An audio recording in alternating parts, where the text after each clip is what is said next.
हाँ जी, ओम शांति सभी को। चैट बॉक्स में क्लास की लिंक टेस्ट जो है आज हमारी गीता की टेस्ट उसकी लिंक भेज रही हूँ। 15 अध्याय के 1 से लेकर के 10 तक जो भी श्लोक है उसमें उन श्लोकों के आधार पर आज टेस्ट होगी सबकी। तो 15 क्वेश्चंस है, मार्क्स 32 है लेकिन 32 मार्क्स है। ठीक है, तो आप सभी दे दीजिए एग्ज़ाम। किसी भी क्वेश्चन में कुछ डाउट है तो माइक ऑन करके पूछिएगा।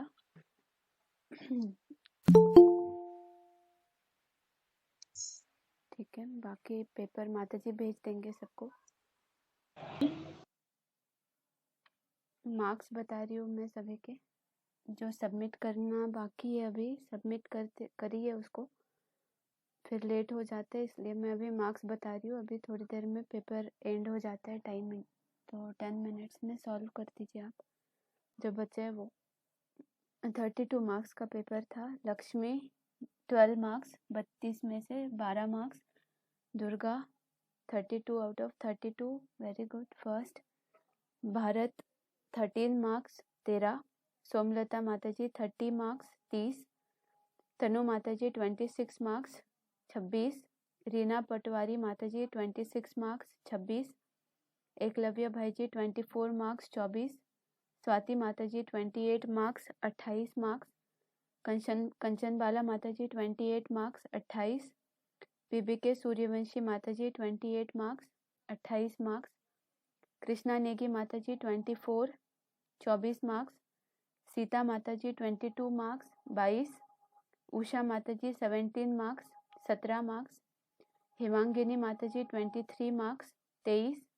मैसेंजर इनकॉग्निटो भाईजी 25 मार्क्स, 25। आशुबाला माताजी 26 मार्क्स, 26 मार्क्स। खुशबू माताजी 30 मार्क्स, 30। सुशीला शर्मा माताजी 18 मार्क्स, 18 मार्क्स। बीबी के नव्या माताजी 26 मार्क्स, 26।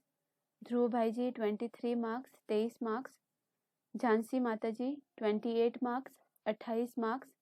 ज्योति माताजी 27 मार्क्स, 27। श्यामालाल माताजी 17 मार्क्स, 17।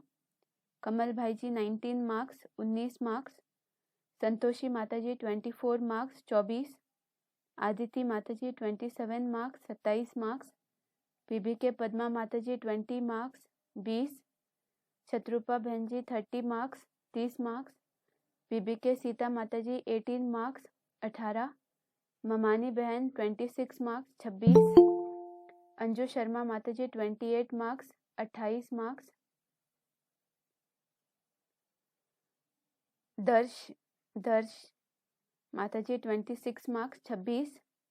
पार्वती दीदी 25 मार्क्स, 25। त्रिनेत्री माताजी 11 मार्क्स, 11 मार्क्स। मंजू शर्मा माताजी 23 मार्क्स, 23। रोहिणी नीलम दीदी 28 मार्क्स, 28 मार्क्स। लवली कुमार भाईजी 21 मार्क्स, 21।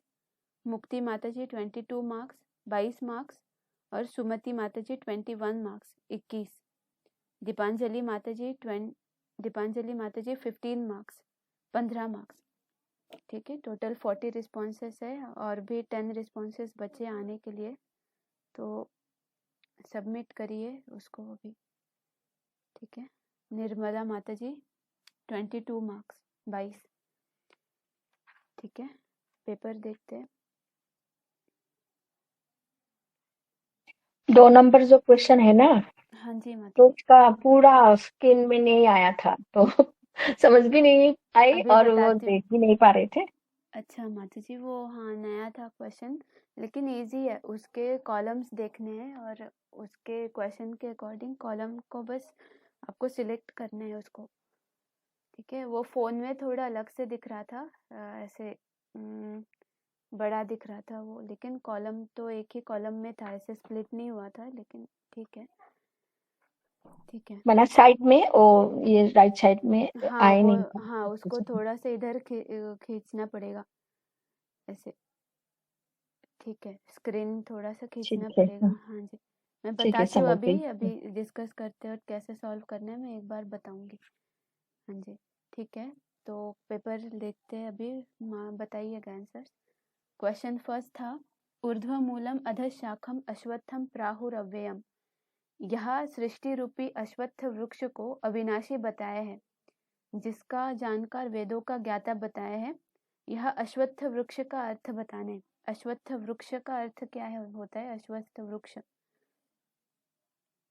क्या होता है? अनादि जो चिरकाल तक स्थित रहने वाला वृक्ष है, वो ऐसी लिखा है हमने। सी भी इसमें वो करता है कि सच्ची गीता ज्ञान योग से स्थिर बना चंचल मननशील जो आदि मानव है, मनुष्य सृष्टि का जो बीज है, आदम का शरीर रूपी उसका जो वृक्ष है, शरीर को वृक्ष बताया और उसकी आत्मा जो है वो बीज है। आत्मा बीज शरीर वृक्ष जो है वही आदि मानव आदम का शरीर रूपी वृक्ष जो है, जो कैसे है? अश्वत्थ है, मतलब कि सच्ची गीता ज्ञान योग से स्थिर बना। स्थ माने स्थिर बना, जो चंचल मननशील घोड़ा के रूप में अश्वत्थ जैसे है, अश्व के समान जो मन है वो जैसे स्थिर बना हुआ, और वो वृक्ष है कौन? आदम का शरीर रूपी शरीर रूपी वृक्ष जो है। आत्मा बीज है और शरीर जो है वो वृक्ष, जिससे सारा सृष्टि रूपी संसार निकलता है।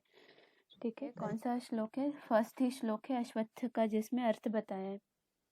ठीक है, अश्वत्थ वृक्ष। तो करेक्ट बताया, सी ऑप्शन है इसका करेक्ट आंसर। ठीक है, आगे क्वेश्चन सेकंड। तो अभी क्वेश्चन सेकंड जो है वो अगर क्वेश्चन के फॉर्म में देखोगे तो मैं ये दिखाती हूँ ऐसे स्क्रीन पे, इस तरीके से दिखता है वो। ठीक है, क्वेश्चन 2 जो है, नीचे दिए गए शब्दों के गीता ज्ञानानुसार बेहद अर्थ बताने हैं। ठीक है, बेहद के अर्थ बताने हैं। तो ऊर्ध्वमूलम का अर्थ जो होगा उसमें से, माइक ऑफ कर दीजिए प्लीज सभी। तो ऐसे देना है इसको कि ऊर्ध्वमूलम जो है, आपको इसका करेक्ट ऑप्शन सिलेक्ट करने। तो इसका करेक्ट ऊर्ध्वमूलम का अर्थ क्या बताया बाबा ने? ऊर्ध्वमूलम थर्ड ऑप्शन है, ऊपर आधार मूर्तों की जड़ों। हाँ, तो ऊपर आधार मूर्तों की जड़ों वाले। ठीक है, तो इसका ये ऑप्शन हो गया। फिर देखना है अधःशाख। अधःशाख का अर्थ क्या होता है बेहद में? ये फोर्थ ऑप्शन है, दाई बाई ओर के विदेशी धर्मों की अधोमुखी शाखा।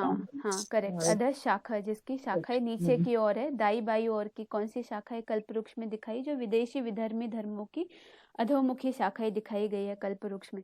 ठीक है, तो ये ऑप्शन है। ऐसे सर्कल करना है आपको, सिंपल एक सर्कल। फिर छंदांसी यस्य पर्णानि, उसके जो अनेक प्रकार के जो पत्ते हैं वो किस प्रकार के हैं? तो ये जो पत्ते बताए, ये कौन सा ऑप्शन है इसका? First one. हाँ फर्स्ट वन। हाँ जी करेक्ट। अलग अलग प्रकार के सृष्टि वृक्ष, ये 7 तरफ चेतन पत्तों वाले। ठीक है, जिसके 7 तरफ पत्ते बताए। तो छंदांसी यस्य पर्णानि, छंदांसी मतलब अर्थ भी बताया, अनेक प्रकार के जिसके पत्ते हैं। तो उसको बाबा ने बोला 7 तरफ चेतन पत्ते जो है, चैतन्य जो है पत्ते मनुष्य रूपी। तो ये है फर्स्ट ऑप्शन। और अव्ययम, जिसको वृक्ष को अव्ययम बताया, तो अव्ययम का अर्थ होता है क्या? अविनाशी। अविनाशी। तो ये हो गया, ऐसे सॉल्व करना है इसको। ठीक है, तो एक रो में एक ही ऑप्शन सिलेक्ट होगा, तो उसको ऐसे सिलेक्ट करना है। और फिर ये हो गया, इतने ही है इसको। अभी ये हो गया क्वेश्चन। अभी थर्ड क्वेश्चन देखते हैं। ये एक ही क्वेश्चन था इस टाइप का, लेकिन आगे भी दिए जाएंगे, तो इसको बस एक बार समझाया कि कैसे देना है इसको। नया था क्वेश्चन टाइप। आगे क्वेश्चन 3, सृष्टि वृक्ष की सतरजतम गुणों से प्रकृष्टतया बढ़ने वाली डैश के प्रकृष्ट अंकुरों वाली डैश। तो द्वापर से विकारी धर्मावलंबियों के हाँ, प्रकृष्ट अंकुरों वाली देशी विदेशी शाखाएं नीचे तथा सत्य सनातन धर्म के मूल तना वाली ऊपर फैली हुई। हाँ जी करेक्ट। Third one.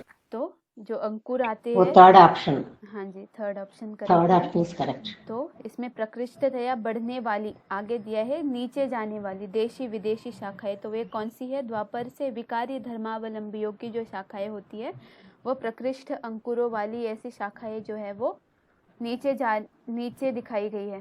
ठीक है, और सत्य सनातन धर्म के मूल तना वाली ऊपर फैली हुई दिखाई गई है।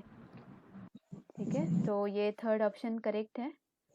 आगे, इस सृष्टि वृक्ष वट वृक्ष का वट बीज आदि देव का न आदि न मध्य और न अंत है, न अंत न च आदि न च संप्रतिष्ठा। संप्रतिष्ठा मतलब मध्य। तो ये जो श्लोक है, मतलब वट वृक्ष का अनादि है ये, इसको हमको प्रूव करना है। तो इन चारों श्लोकों में से एग्जैक्ट कौन सा श्लोक होगा? अगर हमको बताना है 15/3। 15/3। हाँ जी 15/3 करेक्ट है। ठीक है। न रूपम अस्येह तथोपलभ्यते नान्तो न चादिर्न न च संप्रतिष्ठा। ठीक है। जिसका न आदि न मध्य और न अंत है और इसके जैसा कोई और वृक्ष भी नहीं है। ये एक ही ऐसा वृक्ष है जिसका उल्टा दिखाया गया है। ठीक है। उल्टा ऊर्ध्व मूलम अधः शाखा वाला यह एक ही वृक्ष है ऐसा। ठीक है। न रूपम अस्येह ऐसा उपलब्ध नहीं होता जो इसका न अनादि है उसको बोला। ठीक है। न आदि न मध्य न अंत है उसका। तो ये इंपॉर्टेंट श्लोक है 15/3। इसका स्टार्टिंग पार्ट में ये बात बताई है। तो 15/3 याद ध्यान रखना है इसको। 15/3 करेक्ट बताया 15/3। आगे बताया मनुष्य सृष्टि रूपी वृक्ष की जड़ों का हिस्सा ऊपर की ओर और शाखाएं नीचे की ओर है तथा यह कल्प वृक्ष एक उल्टा वृक्ष है। यह गीता अध्याय 15 में किस श्लोक के आधार से बता सकते हैं? 10वां श्लोक। हाँ 15/1। हाँ भगवान उवाच। ये जो गीता का 15 अध्याय का फर्स्ट श्लोक है। ऊर्ध्व मूलम अधः शाखा अश्वत्थम प्राहुरव्ययम् छंदांसि यस्य पर्णानि यस्तम वेद स वेदवित्। ठीक है। उसको उल्टा बताया गया वर्णन। गीता में भी उसको इस प्रकार से वर्णन किया गया है भगवान के द्वारा। तो ये उल्टा ही है। तो ये अगर हमको रोहिणी पता है बहन, ये 15/1 सेकंड के में भी तो वही मीनिंग आ रहा है ना? लेकिन उल्टा बताया नहीं है ना माता जी। एग्जैक्टली मीनिंग अच्छा। जो है हिस्सा ऊपर की ओर का वैरायटी धर्म जड़े किंतु कर्मों को बांधने वाली जड़े नीचे की ओर है। लेकिन एग्जैक्टली अगर हमको बताना है ऊर्ध्व मूलम अधः शाखा तो मतलब मोस्ट प्रोबेबली जो है वो फर्स्ट आएगा। ठीक है। इसका ऊर्ध्व मूलम अधः शाखा अश्वत्थम प्राहुरव्ययम्। सेकंड जी में जी, ऊपर की ओर ऐसे एग्जैक्टली नहीं बताया। लास्ट पोर्शन में आ रहा है उसका थोड़ा सा। ठीक वही है। मैंने पहले फर्स्ट लगाया फिर। ठीक है 15/1 करेक्ट है। आगे आदिदेव परम पुरुष हीरो पाठधारी की शरण लेनी चाहिए जिससे पुरानी सत्य सनातन धर्म की प्रक्रिया प्रसारित हुई है। यह श्लोक के आधार से संस्कृत में बताना है। तो जिस प्रकार से श्लोक है ये इम्पोर्टेंट श्लोक है कि वह आदि पुरुष उससे क्या है ये सनातन धर्म की प्रक्रिया जो है वो प्रसारित होती है। त्रिमूर्ति के कोर्स में भी आता है ये श्लोक। कौन सा श्लोक है ये? त्वमेव चाद्यं पुरुषं प्रपद्ये यतः प्रवृत्ति प्रसुरिता पुराणी 15/4। हाँ जी करेक्ट। ठीक है माता जी। थर्ड ऑप्शन है त्वमेव चाद्यं पुरुषं प्रपद्ये यतः प्रवृत्ति प्रसृता पुराणी। ठीक है 15/4 करेक्ट बताया। तो वही आदि पुरुष की शरण लेनी चाहिए। प्रपद्ये मतलब शरण लेनी चाहिए जिससे यह पुरानी प्रक्रिया जो है प्रसारित हुई है कि प्रसारित हुई है।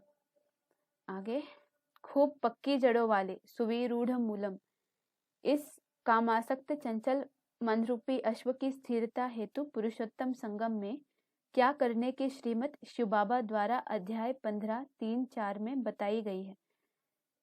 तो इसमें बहुत सारे आंसर रॉन्ग आए हैं। तो मैंने इसमें उपरोक्त सभी किया है बहन जी। हाँ जी क्योंकि 3-4 कोरिलेटेड है ना श्लोक। तो ये भी तो मेरे को श्रीमती लगी कि परिमार्गितव्यम यस्मिन गताना निवर्तन्ति। वो ना जहाँ गए हुए दोबारा इस दुखी संसार में नहीं लौटते। अर्थ बता रही हूँ माता जी। वो उसमें चंचल मन रूपी अश्व की स्थिरता की बात नहीं आ रही है ना श्रीमत बताने की बात। ये तो उस लोक को परिमार्गितव्यम का अर्थ होता है खोजना चाहिए। परिमार्गितव्यम तो इसमें स्पेसिफिकली नहीं बताया गया कि क्या खोजना चाहिए और जहां जाकर के फिर से इस दुखी संसार में नहीं लौटते। तो ये मतलब कोई अर्थ नहीं बनता ये जो डी ऑप्शन है उसका। ठीक है। अगर परिमार्गितव्यम का मीनिंग अगर हम देखेंगे तो उसमें खोजना चाहिए ये बताया। तो जैसे ये श्लोक अगर कंप्लीट करेंगे तो ऊपर ततः पदम तत् परिमार्गितव्यम उस परम पद को खोजना चाहिए ये आ रहा है ना। इसमें डी ऑप्शन में तो नहीं आ रहा क्या खोजना चाहिए। ऊपर से उसका आधा श्लोक उसके ऊपर दिया हुआ है कि असस्त्र संगेन दृढ़ेन छित्वा कि अनासक्ति के शस्त्रों द्वारा दृढ़ता से उसको काट कर किसको उस अनासक्ति के शस्त्रों द्वारा उस इच्छाएं जो भी कामासक्त चंचल मन रूपी जो भी इच्छाएं है उसको काटकर उस अतीन्द्रिय सुखदायी परम पद को जानना चाहिए। दृढ़ता रूपी कदा द्वारा उस विष्णु रूप परम पद को खोजना चाहिए। ठीक है। तो डी ऑप्शन जो है उसका अगर संस्कृत में अगर आप देख रहे हो तो उसका कुछ मीनिंग नहीं बनता इस श्रीमत के अकॉर्डिंग, क्योंकि परिमार्गितव्यम वर्ड ही इनकम्प्लीट है।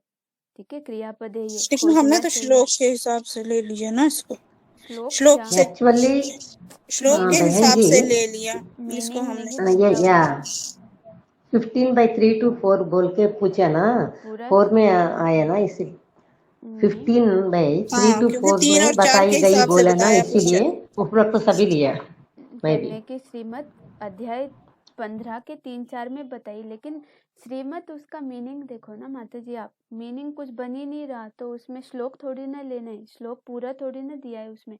तत्परिमार्गितव्यम वो भी अधूरा है, उसका भी मीनिंग क्या बन रहा है, वो भी तो मीनिंग कुछ नहीं बन रहा ना उसका, क्या खोजना चाहिए।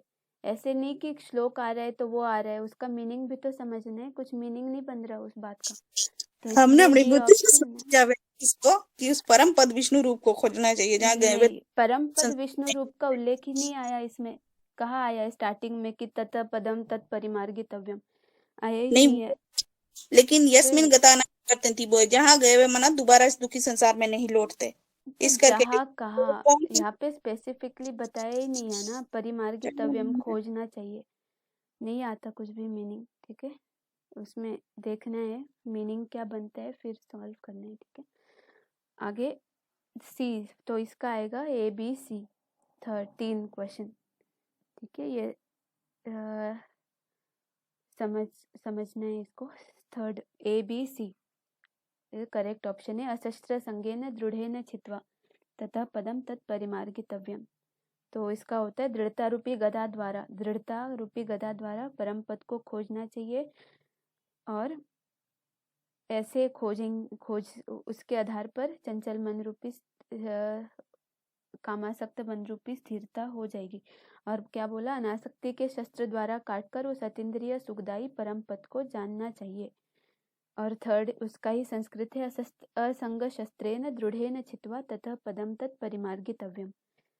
ठीक है, आगे 8th क्वेश्चन, गीता अध्याय 15 में वह श्लोक कौन सा है जिससे परमात्मा एक व्यापी सिद्ध होता है, जिसमें परमपिता सर्व आत्माओं के पिता के रहने के स्थान परम धाम का उल्लेख भी आया है, जिस परम ब्रह्म को न सूर्य न चंद्र न अग्नि प्रकाशित करती है, जहाँ जाकर इस दुखी संसार में नहीं लौटते। तो वो कौन सा धाम है, परम धाम है, तो वो कौन सा श्लोक है? धाम है 15/6। ना तत् इम्पोर्टेंट भासते सूर्येण शशांकेन पावका यत् गत्वा न निवर्तन्ते तद्धामं परमं मम। हाँ जी, करेक्ट। तो 15 का 6 श्लोक है ये। ठीक है, 15/6 करेक्ट। न तत् भासते सूर्यो न शशांको न पावक। आगे गीता अध्याय 15 श्लोक 1 to 6 में किन विषयों पर शिव बाबा ने ज्ञान की समझानी दी है? तो 1 to 6 अगर रेंज कंसीडर करेंगे तो 1 to 6 में मेनली 1 to 4 में तो संसार वृक्ष का कथन है, और फिर उसके आगे निर्माण मोहा जित संग दोषा फिफ्थ जो श्लोक है उसमें बताया अविनाशी परम पद को पा सकते हैं, इस प्रकार का आया है कुछ उल्लेख। और 6 तो परम धाम का है, तो 5 तक तो एटलीस्ट ये भगवत प्राप्ति के उपाय 1 to 6 उसी में इंक्लूड होता है। तो संसार वृक्ष का कथन और भगवत प्राप्ति के उपाय, तो C and D correct option है इसका। करेक्ट है ना, सबने यही किया है। हाँ जी, सी और डी करेक्ट, C और D। आगे शब्दार्थ बताने हैं और जोड़िया, इसमें 2 क्वेश्चन है एक्चुअली इंक्लूडेड। तो परिमार्गितव्यम का अर्थ होता है खोजना चाहिए। ठीक है, करेक्ट है ना, परिमार्गितव्यम। कोई एक बताइए, पार्वती दीदी आप बताइए, परिमार्गितव्यम का अर्थ क्या होता है? 1 का क्या आएगा? खोजना चाहिए, सी करेक्ट है। छित्वा मतलब क्या होता है? छित्वा, दृढ़ेन छित्वा, काट कर। हाँ जी करेक्ट। प्रपद्य है शरण लेना चाहिए। शरण लेना चाहिए। शरण लेनी चाहिए, इसमें आया है ये 4th श्लोक में, तवैव चाद्यम पुरुषम प्रपद्ये, उस परम पुरुष की शरण लेनी चाहिए। तो करेक्ट है 1 का C, 2 का A और 3 का B। और श्लोक बताया है सेकंड श्लोक है 15/7। हाँ, 1 मिनट माता जी। नंबरवार प्राणियों वाली सृष्टि में मेरा ही सनातन योग बल रूपी अंश अपरा प्रकृति में स्थित जड़ बुद्धि को मन सहित 6 इंद्रियों को जगत पिता महादेव द्वारा योग बल से खींचता है। ठीक है, तो महादेव का जो याद के आधार से योग बल से वह जो हमारी 6 इंद्रियां है, मन सहित 6 ज्ञानेंद्रियां जो है, उनको योग बल से खींचता है। ठीक है, तो ये श्लोक जो है 15/7 करेक्ट है। ममे वांशो जीव लोके जीवभूतो सनातन, वो वाला श्लोक है 15/7। ठीक है, करेक्ट है। तो इसका आएगा फर्स्ट ऑप्शन 1 का सी, 15/7 सेकेंड। ठीक है, तो अविनाशी परम पद वाले अतीन्द्रिय सुख के परम ब्रह्म लोक में कौन जाती है? अव्ययम पदम गच्छन्ति, कौन जाते हैं? वही जाते हैं निर्माण भाजित संग दोष अध्यात्म नित्य विनिवृत्त क्रामा सुख दुख संग द्वंद्व विमुक्तो सुख दुख संगे 15/5 में दिया ना। पद्मम वयम जाते माना ये ABCD जाते, ABCD ये नहीं जाते, मूढ़ा नहीं जाते, मूढ़ा नहीं जाते हैं, अमूढ़ा जाते, मोह रहित। हाँ जी, इसीलिए आर निकाल दिया आपको। हाँ जी, तो अध्यात्म नित्य सदा ईश्वरीय ज्ञान में लगे रहने वाले, जित संग दोषा होता है आसक्ति रूपी दोष को जीतने वाले। ठीक है, विनिवृत्त कामहा का अर्थ होता है कि सारी सांसारिक कामनाओं से जो निवृत्त हो जाती है और सुख दुख नामक द्वंद्वों से जो मुक्त हो जाते हैं। तो ये 4 ऑप्शन जो है ये आएंगे इसमें, तो ABCD करेक्ट। ठीक है, आगे, जब आत्मा इस देह से ऊपर निकलता है और दूसरी देह को धारण करता है, तब जैसे वायु, यहाँ पर वायु का वो संदर्भ दिया है, जैसे वायु फूलों से सुगंधियों को ले जाती है, वैसे प्राणवायु इन भिन्न योनिगत प्राणियों की अपरा प्रकृतिगत दैहिक 23 तत्वों को लेकर जाता है। ठीक है, तो प्राणवायु इन भिन्न योनिगत प्राणियों की अपरा प्रकृतिगत दैहिक 23 तत्वों को लेकर जाता है। ठीक है, सूक्ष्मेंद्रिय जो सूक्ष्म शरीर होता है, तो वो क्या करता है, 23 तत्वों को अपने साथ लेकर के जाता है। ठीक है, तो इसका कौन सा श्लोक है, इम्पोर्टेंट श्लोक है ये भी, ये 15/8 है। शरीरम यद्वाप्नोति यच्चाप शरीरम यद्वाप्नोति। हाँ जी, करेक्ट, 15/8। हाँ, 15/8 करेक्ट है। शरीरम यद्वाप्नोति यच्चापि उत्क्रामतीश्वरः। उत्क्रामति का अर्थ होता है बाहर निकलता है, उत्क्रामति, और अवाप्नोति मतलब धारण करता है। ठीक है, 2 वर्ड्स आए इसमें, उत्क्रामति मतलब बाहर निकलता है, अवाप्नोति मतलब धारण करता है दूसरे शरीर को। ठीक है, इम्पोर्टेंट वर्ड्स है। तो 15/8 श्लोक में आया है। ठीक है, आगे 15/8 करेक्ट है। आगे, रिक्त स्थानों में शब्दों के संस्कृत अर्थ बताने हैं, तो शरीर छोड़ते हुए, उत्क्रामंतम, उत्क्रामंतम, हाँ, उत्क्रामंतम, शरीर छोड़ते हुए करेक्ट है। उसमें रहते हुए, स्थितम, हाँ, स्थितम, अथवा उपभोग करते हुए, ज्ञान नेत्रो, हाँ, भुंजानम। जड़ प्रकृति के गुणों से युक्त होने वाले आत्मा को कौन देख पाते हैं? हाँ, ज्ञानी जन देख पाते हैं। और विमूढ़ नाना पश्यन्ति, विमूढ़ नहीं देख पाते। पश्यन्ति ज्ञान चक्षुषा विमूढ़ा नानु पश्यन्ति, विमूढ़ लोग जो होते हैं वो नहीं पहचान पाते। ठीक है, जो मूढ़ जन होते हैं वो नहीं देख पाते हैं, और जो ज्ञानी नेत्रों द्वारा जो देखते हैं वही देख पाते हैं कि कैसे शरीर छोड़ते हुए, मतलब उत्क्रामंतम, उसमें रहते हुए मतलब स्थितम। ये कौन सा श्लोक है?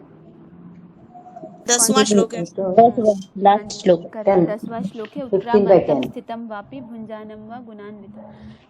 तो उसमें रहते हुए अथवा उपभोग करते हुए जड़ प्रकृति के गुणों से युक्त होने वाले आत्मा को ज्ञान के नेत्रों द्वारा ज्ञानी जन देख पाते हैं, विमूढ़ नहीं देख पाते हैं। ठीक है, कि कैसे आत्मा को लेप छेप लगते हैं विषय भोगों का सेवन करके, और उसमें रहते हुए कैसे उसको विषय भोग लगते हैं, वो ज्ञानी पुरुष ही समझ पाते हैं, बाकी जो विधर्मी अज्ञानी है वो नहीं समझ पाते। आगे, श्रोत्रम चक्षु स्पर्शनम च रसनम घ्राणम एव च। तो ये जो इंद्रियां बताई उसमें, तो अधिष्ठानम मनश्चाय, मन भी 6वीं इंद्रिया बताई। तो ये क्या करता है? ये उसका सेवन करते हैं। विषयान् उपसेवते श्रोत्रं चक्षुस्पर्शनं च रसनं घ्राणमेव च अधिष्ठाय मनश्चायं विषयान् उपसेवते। ठीक है, आत्मानं स्थिता नहीं है, पश्यन्ति ज्ञान चक्षुष अभी नहीं आता है। ठीक है, मन द्वारा, मन सहित ये जो दिया गया है ये इंद्रियां आगे, कान, आँख, स्पर्श, ये सारा विषय, उनके द्वारा आत्मा विषय भोगों का सेवन करती है। मन भी इंक्लूडेड है उसमें, विषयों का उपभोग करती है। तो ये कौन सा श्लोक है ये? 15/9 हाँ करेक्ट, 15/9 करेक्ट है। आगे श्लोक, लास्ट क्वेश्चन है, श्लोक बताने हैं। ये जो उसमें क्वेरी दी हुई है, आत्मा निर्लेप और अभोक्ता नहीं है, इसके लिए कौन से श्लोक बताएंगे हम 15 अध्याय में? तो जड़ प्रकृति के इनका गुणों से 9 और 10 दोनों आएगा। 9 और 10 9, दोनों 10 आएगा। जी। जड़ प्रकृति के गुणों से युक्त होती है, गुणों से युक्त होती है। तो अभी देखा हमने गुणान्वितम, युक्त होती है उससे, उत्क्रामंसितम वापि गुणान्वितम व गुणान्वितम। जड़ प्रकृति के गुणों से युक्त होती है और कान, नाक, आग, जिह्वा, नासिका और मन का आधार लेकर विषय भोगों का सेवन करती है। ये 9 नंबर का श्लोक है। तो 15/10 एंड 9 दोनों श्लोक आएंगे। ठीक है जी। तो हो गया पेपर। ठीक है, फिर इजी था पेपर, बस एक क्वेश्चन न्यू तो था तो वो भी समझ आया। अभी कैसे टाइम सॉल्व लिया करना है। उसको तो पता चला बाद में देख के। नहीं, मैं तो समझ गई थी एक्चुअली, मैं थोड़ा लेट ज्वाइन की थी किसी कारणवश। अच्छा माता जी, ठीक है। जी माता जी, दीदी। हाँ सुमति माता जी, आपके 21 मार्क्स आए हैं।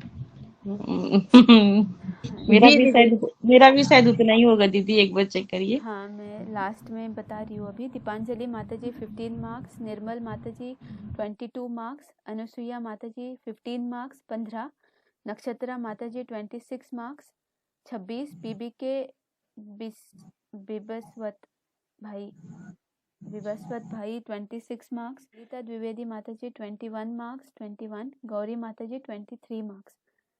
ठीक है, तो आउट ऑफ एक ही आया आज, बाकी तो आउट ऑफ नहीं आए किसी के। इजी था पेपर, वैसे बहुत इम्पोर्टेंट श्लोक है ये, जो भी 15 अध्याय में जो भी श्लोक है इम्पोर्टेंट श्लोक है ये।